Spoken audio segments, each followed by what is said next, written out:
Hey everyone, and welcome to this special episode of Reading Crossbow. My name is Lana, and as always, I'm here with my co-host Rob.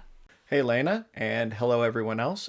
We're excited to talk to you this week as we're kind of just going to discuss our first year on YouTube.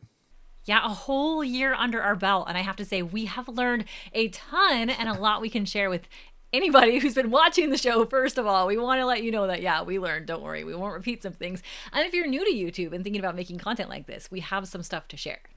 Yeah, this is kind of just a retrospective, even just for ourselves. So we can look back on this later and be like, wow, we still didn't have a clue.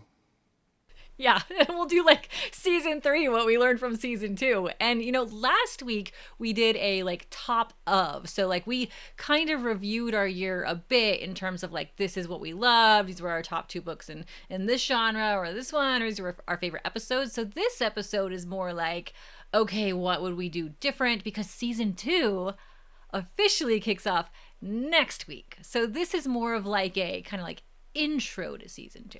Yeah, and for the most part, season 2 is going to be a lot of the same. We're going to just try to incorporate some things that we've learned as we went along. You see, when we first started, we had this plan. We're going to do these 5 episode kind of series. 1 episode to introduce a book, and then a halfway for a book, then a full review, halfway for the other book, and then a full review. And then we just repeated that throughout the course of the year. And, we've kind of learned what worked and what didn't work for that format. Yeah, and we have to take a look and say, what makes our YouTube special? What makes us different than other people's YouTubes?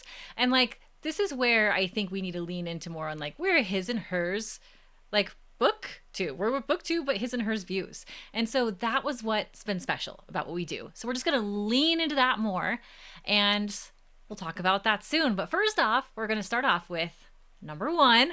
The number 1 recommendation we would recommend to anybody putting together a YouTube video. Sound and lighting matter, right, Rob? Yeah, and initially when we first started, we were trying to actually hide the microphones, have them just off camera, which, especially when you back up to get more torso in the frame, the camera might be quite a ways away. And, it made for the sounding not great. So in a lot of ways, it was often almost a tinny or hollow sound. Yeah, and I want to say we actually started off with good mics, and I can link those below for anybody that's interested. So it wasn't like we had bad equipment necessarily as the issue. So you can have great equipment and use it poorly. So that's what we want people to know too. And so putting the equipment where it needed to be, making sure we had those pop filters on there, making sure that, when I'm sticking my mic through my mic stand, I'm not hitting the volume down button, which I did recently in an episode. So it's just a lot of learnings. And some of you might know that I was a streamer in a past life. Feels like a million years ago, but it wasn't that long ago. And when you're streaming, you have the game music, you have your background music, you're talking to your chat. So there's kind of a lot going on. So little mistakes in your sound aren't always heard. But when it's just your mic and it's just my mic, it's important that we get those little things right. And we can't hear each other's mics. We patch this together, after we've recorded in 2 separate locations. So one location can have everything perfect. Often, actually, you guys, it's usually Rob has it right. And then I have my mic too close to my microphone. I bump it a lot. You guys might have noticed that. So yeah, there's just a lot of variables, especially with a 2-person podcast. Yeah, and as you noted, it's hard to sometimes even pick up on what went wrong until you get there to do editing and you realize that, wow, this is getting real hard to hear. And it's too late at that point, which brings us to, because I know what my moment is, our standout moments for audio, the moments we look back on and we just cringe oh no. So what's yours? So the audio that most stands out to me was when I switched to the small earbud type headphones, and we went to go listen to it, and it sounded really, really bad. It sounded very different from all of our other episodes. And the reason why was because there's a microphone in there. And the computer was like, oh, there's a new microphone. I think you'd prefer that. And So the whole episode from my side, got recorded through the tiny little earbud and didn't sound great. So we re-recorded that one, and that was not fun either. And I actually have lost count of the amount of episodes we've re-recorded because of audio often, or even just sections we've re-recorded. We've probably wasted a lot of minutes. A standout episode for me was also had to do with you, but wasn't your fault. I should have known better, especially from my days of streaming. Was actually one of our favorite episodes of all time, which is your Fourth Wing Halfway episode. And you used to have a chair in the corner behind you, Oh, and you it's sat and you kind of, still there. is it still there?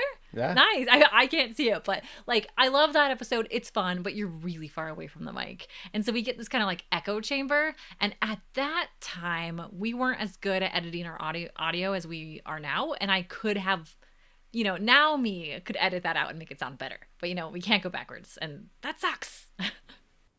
Yeah, and that's okay. A lot of this is, this is my first time doing anything like this. Unlike Lana, who she's the experienced one. So we blame the mistakes on me because I know better. It's okay. But this actually, Rob, I'm excited to talk about the next one. So there's like 2 parts on our number 1 things we've changed, and the second one is lighting, and you have something to share about lighting. Well, the problem is like I have like some cool miniatures and stuff back there, but you can't see them. So we decided to add some lights to, make them pop a little bit. It's so much better. Probably have to do a little bit of tweaking to figure out like the exact right settings, but now we also do have multiple lights in the room. Some are trying to cast towards the back, as well as there's some forward trying to cast different angles. And you have some as well. And we've mostly had those since the beginning. Yeah, I keep the purple glow. I've just kind of always used purple glow even when I was streaming. I am going to be changing up my setup soon, though. I'm not sure it's going to be the start of season 2 or not, but going to move things around a bit and play with lighting even more. But something the audience might not know about lighting, but a few people have caught on in the YouTube comments, is I blink a lot. So this is lighting too, something I've had to learn. And I actually, back when I used to work at Blizzard, I did a few videos for them, and I would always get in the comments like, she blinks a ton. I can't focus because she's blinking so much. And then of course you get like the, blink twice if you're in trouble kind of thing, like those sort of comments, hilarious. But so I've actually learned I'm super blue light sensitive, and I'm very fluorescent sensitive. And I actually didn't know that then. So fun fact, I don't wear glasses. So for those of you who started watching the show from the beginning, I didn't wear glasses. Now I do. Not every episode. My solo episodes, I don't have to have as much light on. I stand in a different spot in the room. But yeah, blue light and I blink still a lot, but not as much as I used to. That or she's doing a Morse code and it's a scream for help. Save me. Number 2, the type of books we selected really did play a role in how successful those videos were. Now, this is all relative to each other, but we found that some books did a lot better and some did a lot worse than others. And so we just kind of wanted to look at like what did well and what didn't do well. So what we found that didn't do so well was kind of expectedly the books that people really hadn't heard of. And, the sad thing about this, Rob, is these picks were my picks. So just like the lighting and the sound, I should have known better. I picked wrong again. So I'm gonna take this loss and let our viewers know that the worst book picks for our channel were The Last Magician and Face the Night. And I think this is because Face the Night is a small independent publisher. It's a local author that I knew. She's wonderful. And I was really excited to support a local author. So in the future, small local authors really just aren't going to pay off for this show. Yes, we want to give them attention. We want to read those books, but maybe our YouTube at this point, that could change as we grow, isn't the best platform for it. And then The Last Magician, while I thought that was actually a great book, I bought the whole series and I'm going to continue to read through those. It was made 6 years ago and never hit the hype level that like your Fourth Wings or your Court of Thorns of Roses hit. Yeah. So maybe if it would have had that type of punch when it hit the market, it would have had some lasting ability to talk about, but it just didn't. So bad pick, cool story. Yeah. And I enjoyed both of those books. So it wasn't the book itself, it's just it didn't connect with the audience. But on the other hand, we did kind of see what books kind of worked. In fact, the two most popular books was a Warhammer book and naturally Mistborn. And they were kind of successful for very different reasons. One is an incredibly popular series. The other one is a popular game where it had a little bit of controversy. Yeah, I probably sold that in a controversial way. And, that also plays into another point, later about, thumbnails and how we market videos. But, even before we get to marketing them or talking about them or making thumbnails or titles or all those other things that matter, we still have to pick the right books first. And, that really is the learnings from, number 2. Let's pick the right books. Absolutely. And we don't want to lose sight of our core mission, which is to make Lana cringe. And make Rob read lots of smut. Which leads us to the next part of point 2, which is what types of books are we going to be looking for in the future? So we do want to lean into our his and hers choices. Now, this doesn't always mean pick books that make me cringe, Rob. But it does mean he's going to pick books that he likes. And, hopefully some of those will land. Hopefully, some of the books I pick will land. I was actually surprised how much Rob liked Fourth Wing. So I'm going to try to hit that mission. Can I find this romantasy, youth / new adult, this kind of leaning into epic fantasy, so some well-written books like your Cassandra Clare's that have this kind of make Rob squirm a little bit moment in them. I'm gonna keep trying to drill down and find those. And Rob, I don't know, what type of books are you looking for in the future for season 2? I definitely want to keep trying to find that very flawed hero character that I keep talking about. But yeah, you do. But I think we need to maybe bring in a little bit more tried and tested books, rather than I like this plan. Rather than the blind picks that we've mostly been doing. Maybe pick a few more books that we know at least one of us is confident is a really good book. Yeah, and when we do those blind picks, because some of them work, like The Tainted Cup, that worked because that author was also proven. He'd won a Hugo, if I remember right. So and Novola even, not so much of a blind pick, but that author was also tested and had wrote some great books. So when we're choosing these kind of blind, weird ones, we're going to make sure, has the author produced good work before? And maybe use that as a benchmark.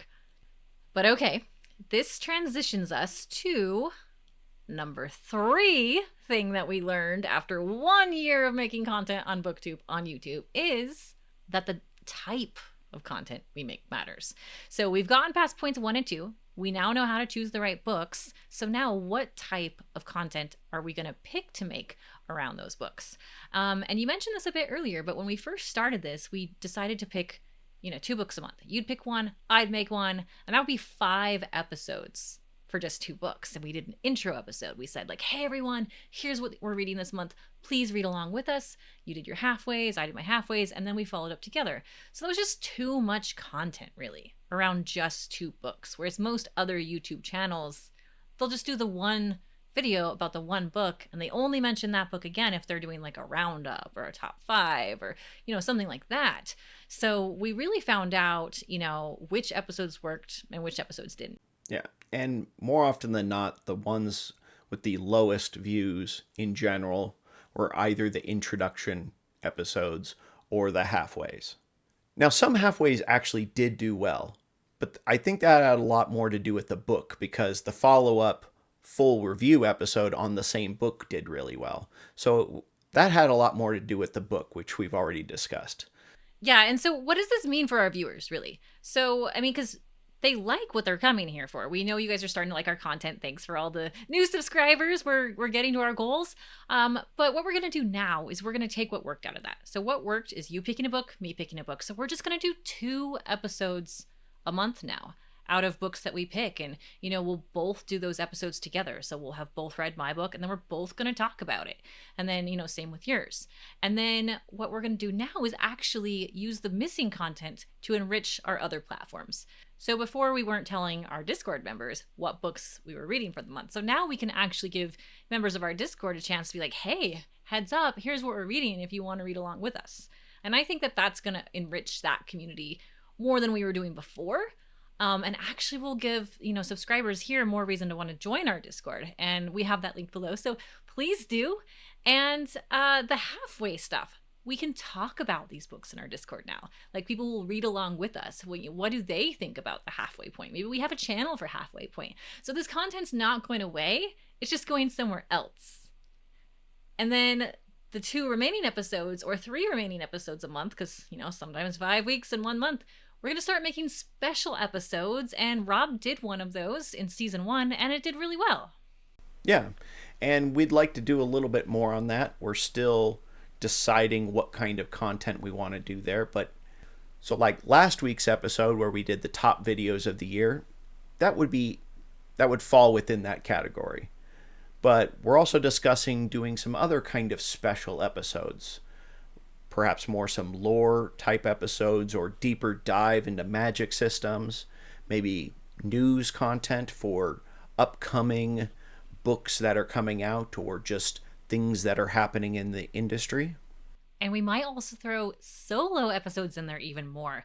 And, the reason why we're doing that too, and this could also be a tip for people wanting to make YouTube content, or what can you learn after making content after a year on YouTube, is we're both parents and our time is really divided. And if we can share the workload on the channel, then that helps us both out. So like there's going to be 2 episodes for sure every month that we're both in, but some months it might be like I'm making a solo and Rob is making a solo, just to kind of split the workload, and like it just makes us both happier too.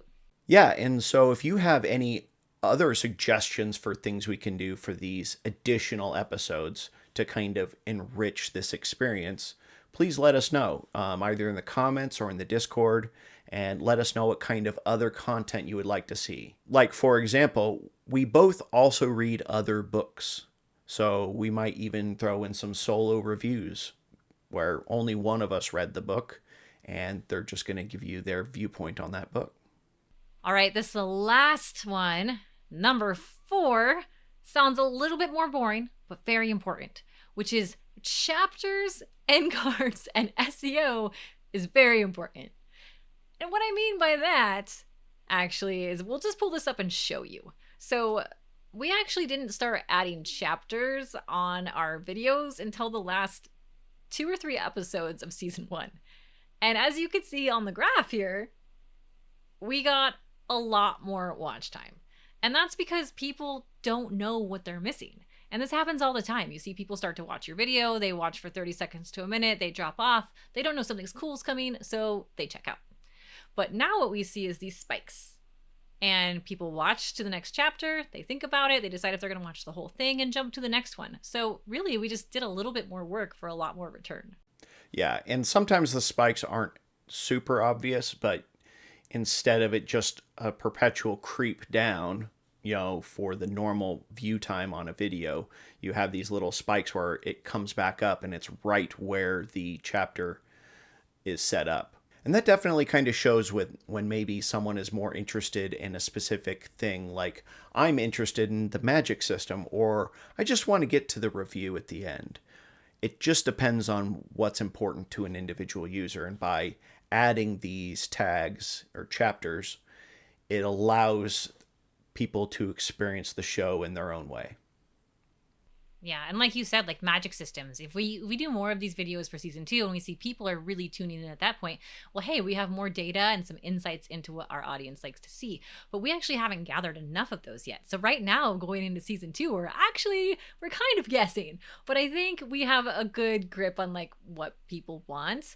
And then not only that, we learned that what we title these chapters is important too, just for SEO. So we can't just say, chapter 2, 3, 4. Of course, we have to say like, Lana gets angry about this, or, Rob defends his stance on Kickstarter, right? Or magic system here. Like moments like that. And then this helps people who are looking and typing in a search query on YouTube. Even our chapters will get factored into that. So some cool stuff there. And as anyone who's ever made content on YouTube knows, the algorithm is just weird. So as much as we can do to predict this, we still probably can't predict it. And this is evident in our end chapters. So like our videos that are recommended. So we can actually choose after our videos end where we want them to go. And we can choose like playlists or watch this video next. And for the majority of season 1, we just let YouTube decide. And one thing we gathered from these insights is that it's all over the freaking place. So, videos that recommend ours, for example, that is a crapshoot. Sometimes it's like people playing like Pinochle at home and watch this Mistborn video. Like, we have no idea. Yeah, and sometimes we even get weird things where a video just like all of a sudden it just gets cut off for views. Like it won't get any impressions for 2 days, and then all of a sudden it comes right back to right where it left off, and no reason why. It's just the way YouTube works. Yep. And we know the YouTube algorithm has not really found us yet, and that's fine. It did for a couple videos, but we're perfecting this. We'll get it figured out for season 2, and we're excited to, play with all this more, get it figured out, and, set up some good content for you. And for number 5, the thumbnails. We've tried quite a bit of variety of what the thumbnails look like, color schemes. We don't really have a consistent theme for how it's done, but we do have some patterns that we've used more than once. And it's funny because we've been able to, on a couple occasions, have enough views that we can do a test where it serves up multiple thumbnails. And it's never the one I think was going to be the winner. It's never that one. Usually the one I think is going to be the winner. But, and this is also interesting too, because making the thumbnails is one of my favorite parts. I hated it in the beginning, but now that we've actually gotten kind of good at it, I'm enjoying the process. And one of the most successful things we did, Rob, was actually bring you into working on them more, because sometimes you find some like cool art. We use Canva for anybody that's never used that before. I mean, I think most YouTubers use it. It's free. It's easy to use. It's fun. It's shareable. 2 people could work in the same document. Not sponsored. Just a cool tool. And sometimes we're both in there working, and it's fun to see like Rob moving stuff around or copying one I did, but moving something here. And then he'll often make like a good one that I'm like, oh, it just needs that touch. So then like I add a shadow, a little drop shadow here, maybe adjust the tone so they complement more. And that's been fun. That's been a fun process.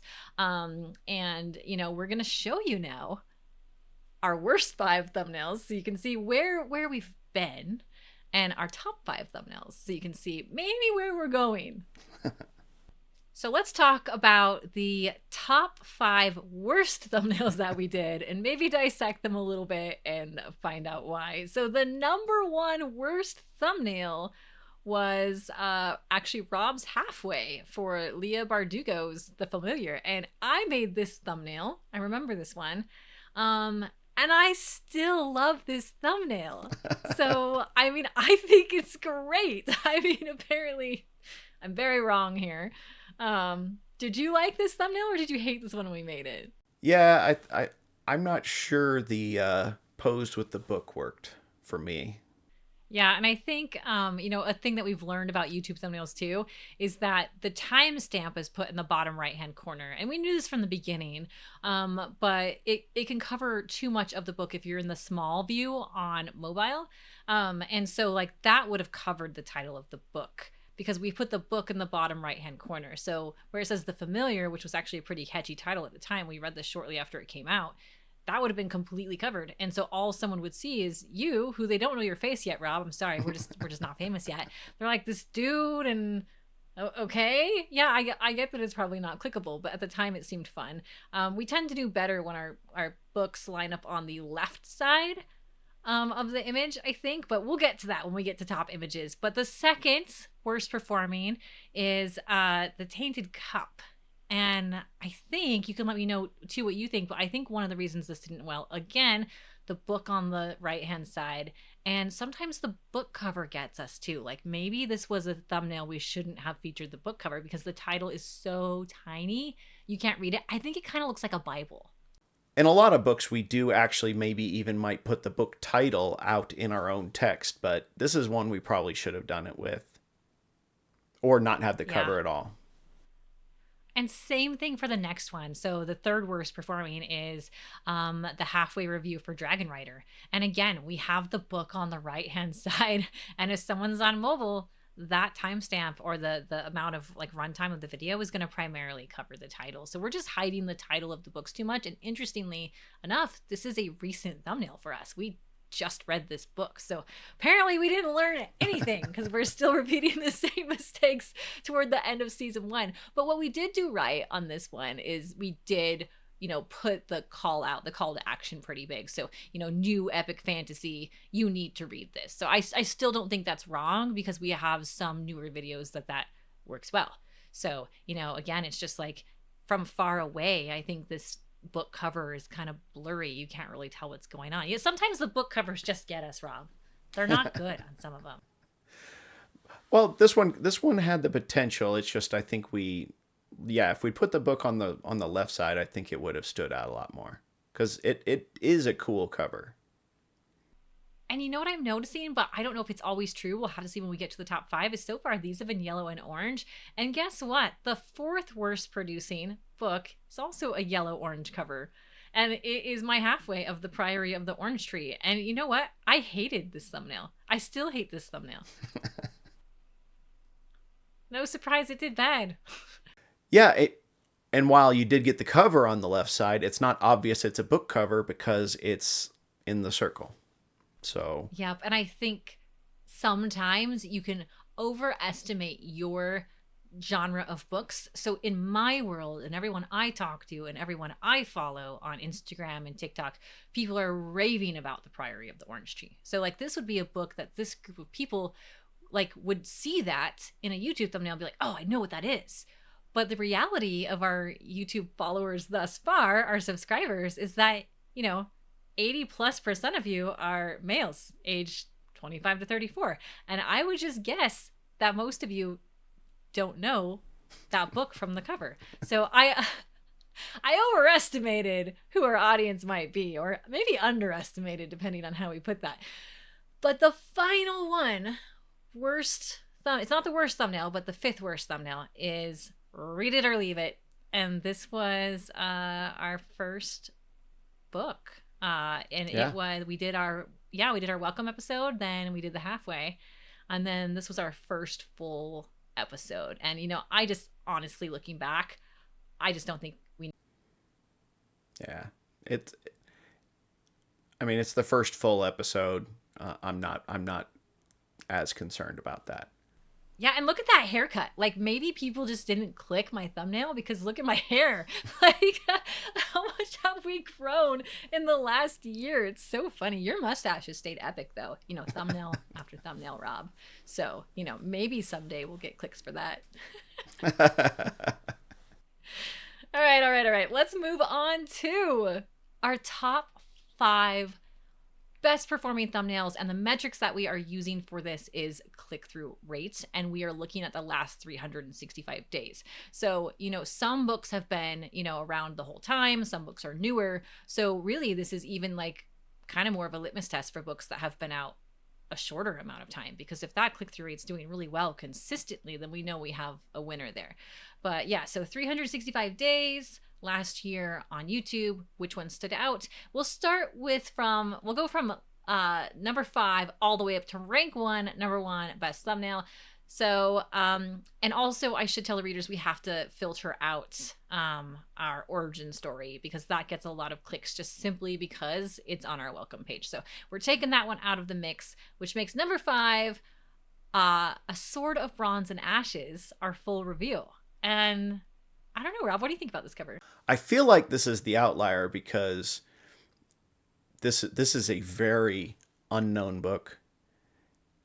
And it didn't get a ton of views, but the actual thumbnail did really well, and I I I think it might be the text. What do you think? Yeah. Yeah, I mean, I don't know. We kind of ripped the edges a bit. We have the podcast microphones there.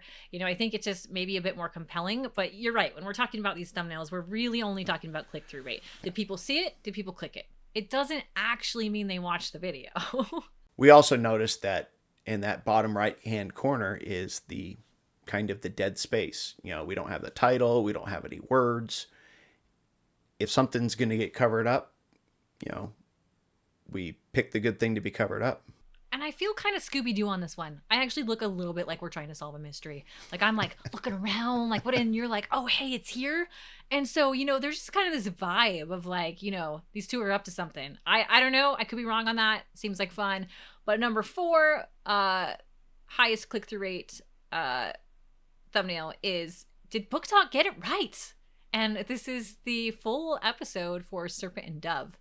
And I think what makes this one stand out is S tier lists are trendy right now. It's trendy to do them. A lot of YouTube videos are putting like the S tier like on the side profile. I'll be honest, I stole that from somebody else. I was like, that thumbnail looks great. I want to do that. So I pulled an S tier list, some fun, funky colors, and plopped it on this. Yeah, and I think everything here is very obvious and catchy. Nothing in the bottom right that's important that's going to get covered up. So, yeah, so far fitting with our observations. Yeah, and then number 3, I sort of copied the success of the last one. See, I'm remembering all these now. These are more recent.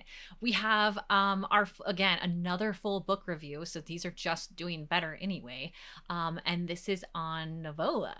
And I kind of copied that left sidebar thing where we had something going on that was trendy. And right now, on Book Talk and on BookTube and all these places, Bookstagram, people are using the spice rating with chilies. And I thought that this was funny because Novola wouldn't be known as a spicy book. So like, why are we putting like eggplants and spicy chilies here on Novola, which is supposed to be a political book about dragons and, Yeah, I remember watching you actually putting those on and I was like, what is she doing? Yeah, chili peppers. It's, Yeah. Spice rating level. Yeah, and stuff. it obviously worked. So Apparently it worked. Good job. Thanks. All right, so number 2, we're closing in on our best click-through rate video. But number 2 is my halfway review. So this is surprising on The Mercy of Gods. And this was the last book that we read in season 1. It has our second highest click-through rate of 5.2%. And I'm not so sure about this one. What do you think? Yeah, it definitely doesn't seem to fit with at least a lot of our previous discussions. It slid over a bit, so it's not quite as covered up. I think this one really is the huge miss. I think that's the part that really stands out. By having that up there, it definitely, I think, is calling out and saying, hey, this is a huge miss. Why? Yeah, on a popular book. Like, this has to be one of the most anticipated sci-fi books of the year. And here we have me saying like this was a miss. And this particular book is actually doing very well on YouTube right now, even though ours isn't necessarily yet, but we are a new channel. I thought it was funny because I put weird bug stuff, which I thought sounded like weird butt stuff. But no one's seen that. It's too small. I thought it was clever. It's definitely not why they're clicking it, but fun either way. How about you reveal our number 1 click-through rate video, the thumbnail people click the most? And it was the channel's very first 5-star review. This was my favorite book from the beginning of the year, Some Desperate Glory by Emily Tesh. And wow, I absolutely loved this book. The thumbnail itself, I think, really is just the whole 5 stars. I think that's what really drew people in, being like, wait, I've never heard of this, and you gave it 5? Yeah.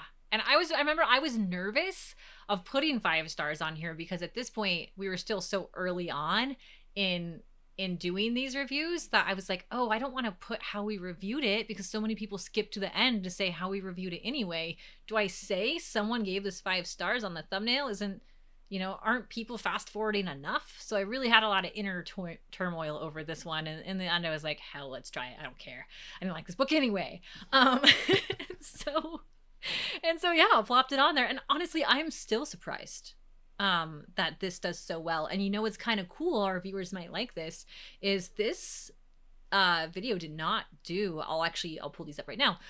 This video did not do great when it first came out, but for some reason YouTube has picked this up, and while the amount of views it has wouldn't be considered a lot of views for channels that are bigger than ours, for us this is a lot for a video that was made that long ago. And so most of the watch time is recent.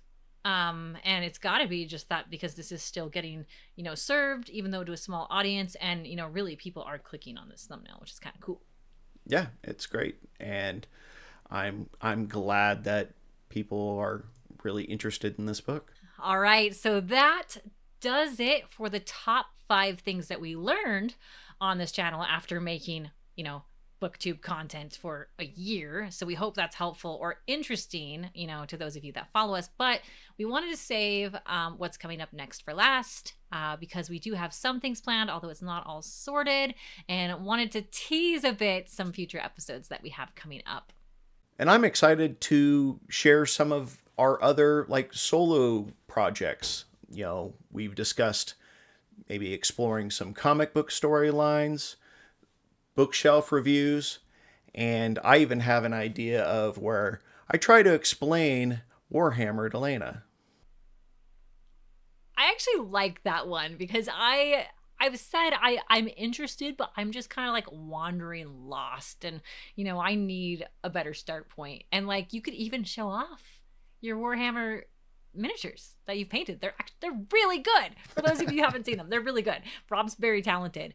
But yeah, definitely put that one on the list. And then, one I've wanted to put on the list for a while is this cool trending thing that, people are doing on Bookstagram, Book Talk right now, which is books that they read in their 20s, 30s, 40s. I mean, I'm old enough to do that. But it's very, very different for me. The books that I picked back then. And if I looked way back at my old Kindles, what's on there, some of it's kind of embarrassing, but it got me where I am now. So I'm excited to do that episode. So our solo episodes, I think our viewers are going to really like. And let's be honest on this too. And, good advice for anyone who's starting a YouTube channel, especially when there's two hosts, is, some people are going to identify with Rob more. So we want those people to be able to find Rob episodes. So we'll have a Rob playlist, right? And then some people might like my episodes more. It's not a diss on either of us. It's just how people are. So, we'll add to our playlist, which is also great for people finding your YouTube channel. So lots of growth for us. I can't wait to show up my shelves too. They're not as cool as Rob's, but you can't see them. They're not in my background. Yeah. Yeah, yours are way cool, Rob. Don't shake your head. Yours are amazing. But before we sign off for the day, we just wanted to introduce our November books of the month. And what was your book? I'm excited about this one because you said, and in our learnings, pick a book that has some staying power. I'm trying to think romantically. Let's get you back into where we started with your Fourth Wing-esque kind of book. So kind of in the Mistborn era of those type of books, if we're trying to compete with that success, is Crescent City. It is a classic. It is Sarah J. Maas, and we've heard me talk about her on the show before. She's kind of the romantasy elf smut queen right now.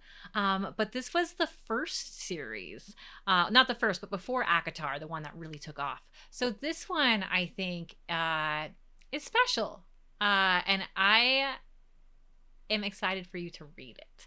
So yeah, we're gonna start there. And my choice this month is actually going to be a new book. It's from a trusted brand, which is the Critical Role podcast.